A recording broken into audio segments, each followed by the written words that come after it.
देखिए, एक दौर था जब बड़े पर्दे पर हर दूसरी फिल्म में सांप हुआ करते थे। मतलब सीन्स ऐसे होते थे कि सांप जो है वो किसी ना किसी को डस लेता था, और उसके बाद what followed was a very visual description कि सांप का जहर कैसे निकाला जाता है। यूं कट मार के जहर को चूस के बाहर थूक दिया जाता है। वेल, वो जमाने छट गए, लेकिन वो सीन अब दोहराया जा रहा है सीरियल ये है चाहते में।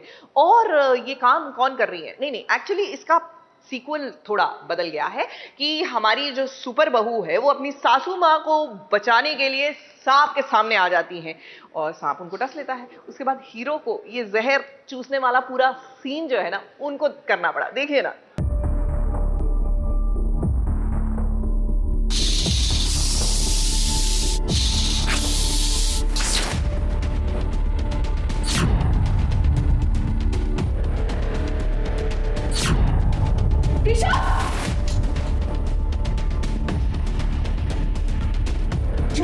सांप ने उसे काट लिया। देखो इसके मुंह से पीछे झाग आ रहा। इसका मतलब सांप बहुत जहरीला था। अपनी सास को बचाने के लिए ही बहू ने अपनी जान को खतरे में डाल दिया। अब भाई क्या करे, छोटे पर्दे की ही बहू रानी होती ही कुछ ऐसी है कि सबके सर की प्रॉब्लम अपने सर पर ले लेती है। फिर जब यहाँ बात सासू माँ की ही क्यों ना हो, जैसे ही प्रिशा ने देखा कि उसकी सासू माँ को एक सांप काटने आ रहा है, फिर क्या वो इतनी तेजी से दौड़ी कि सासू माँ को बचा लिया और सांप ने प्रिशा को डस लिया। हाँ, एज यूजुअल हमेशा प्रिशा ने हमेशा एक ढाल बनकर हमारे परिवार के लिए खड़ी रही।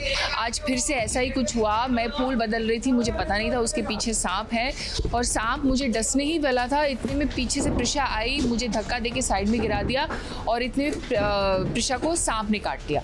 और मुझे तो समझ ही नहीं आया कि कब हुआ, कैसे हुआ, सांप मेरे घर में आया कैसे, मुझे कोई आइडिया नहीं है।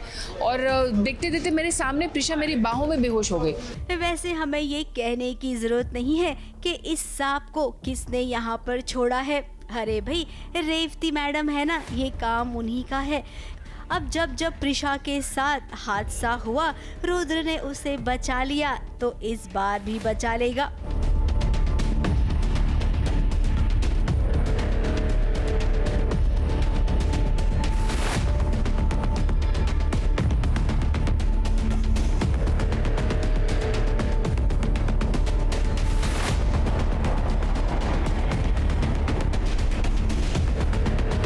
जब से ये शादी के फंक्शन स्टार्ट हुए हैं, हर फंक्शन में कुछ ना कुछ गड़बड़ होता जा रहा है। पहले हमें लगा था कि नहीं ऐसे ही है, कोइंसिडेंस है, लेकिन इत्तेफाक नहीं था।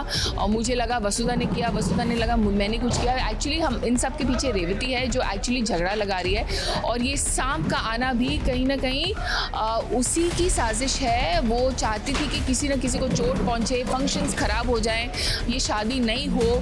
बेसिकली वो कलेश डालना चाहती है हमारे घर में। ऑलरेडी कलेश डाल चुकी है मेरे और वसुधा के बीच में, और अब ये रुद्र प्रिशा को अटैक करना चाहती है। अब रेवती की सारी चाल फेल हो गई, तो हमें इंतजार है शादी का, क्योंकि शादी पर बहुत बड़ा सियापा होगा। न जाने फिर रुद्र और प्रिशा का क्या होगा।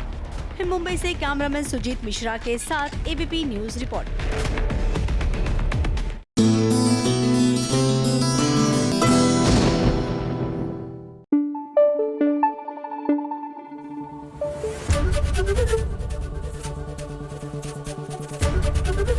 एबीपी न्यूज आपको रखे आगे।